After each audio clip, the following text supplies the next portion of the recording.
Welcome to numerology bytes. നമുക്കിന്ന് 4 basic number വരുന്നവരുടെ സ്വഭാവം എന്താണെന്ന് നോക്കാം. എല്ലാ മാസവും 4, 13, 22, 31 എന്നീ ഡേറ്റുകളിൽ ജനിച്ചവരുടെ ബേസിക് വേഡിക് നമ്പർ 4 ആയിരിക്കും. ഇവരുടെ റൂളിംഗ് പ്ലാനറ്റ് യുറാനസ് ആണ്. യുറാനസ് സൂര്യനെ പോലെ തിളക്കമുള്ളൊരു ഗ്രഹമാണ്. യുറാനസ് പലരുടെയും ജീവിതത്തിൽ ബുദ്ധിമുട്ടുകൾ ഉണ്ടാക്കുന്നതായിട്ട് നമുക്ക് കാണാം. ഇവർക്ക് ഫ്രണ്ട്സൊക്കെ ഒരുപാട് ജീവിതത്തിലുണ്ട്.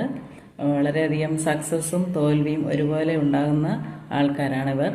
ലൈഫിൽ ഒരുപാട് ഹാർഡ് വർക്ക് ചെയ്യേണ്ടതായിട്ട് വരും. അതുപോലെ ഇവർക്ക് ജീവിതം മുഴുവൻ വൈരുദ്ധ്യങ്ങൾ നിറഞ്ഞായിട്ട് കാണാം. എന്തെങ്കിലും സംഭവങ്ങളൊക്കെ ഇവരുടെ ജീവിതത്തിൽ എപ്പോഴും ഉണ്ടായിക്കൊണ്ടിരിക്കും. പൈസ സേവ് ചെയ്യാനും ഉണ്ടാക്കാനും ഇവർക്ക് വളരെയധികം ഇഷ്ടമാണ്. പക്ഷെ പലപ്പോഴും ഇവർക്ക് സേവ് ചെയ്യാൻ കഴിയാറില്ല. ഇവരുടെ ജീവിതത്തിൽ ഇവർ ഹാർഡ് വർക്ക് ചെയ്യേണ്ടതായിട്ട് കാണപ്പെടുന്നു. പെട്ടെന്ന് ദേഷ്യം വരുന്ന സ്വഭാവക്കാരാണ്. ദേഷ്യം വരുമ്പോൾ സൂര്യനെ പോലെ ചൂടാവുകയും തണുക്കുമ്പോൾ മെഴുകുതിരി പോലെയും ആണിവർ. ഇവരുടെ ഫ്രണ്ട്സിനിടയിൽ ഇവർക്ക് അഭിപ്രായ വ്യത്യാസം ഉണ്ടാകാറുണ്ട്. ഇവർക്ക് പെട്ടെന്നുള്ള ദേഷ്യം കാരണം ചിലരൊക്കെ ഇവർക്ക് തിരിച്ച് ഉപദ്രവിക്കാൻ വരുന്നതായിട്ട് കാണാം. ഇവർക്ക് ലൈഫിൽ എല്ലാ കാര്യങ്ങളും ഇവർ സ്വന്തമായിട്ടൊരു കാഴ്ചപ്പാടിൽ കാണാൻ ആഗ്രഹിക്കുന്നവരാണ്. അപ്പോൾ നമുക്ക് വീഡിയോ ഇഷ്ടപ്പെട്ടെന്ന് കരുതുന്നു. നമുക്ക് മറ്റൊരു വീഡിയോയുമായിട്ട് ഉടനെ കാണാം. താങ്ക്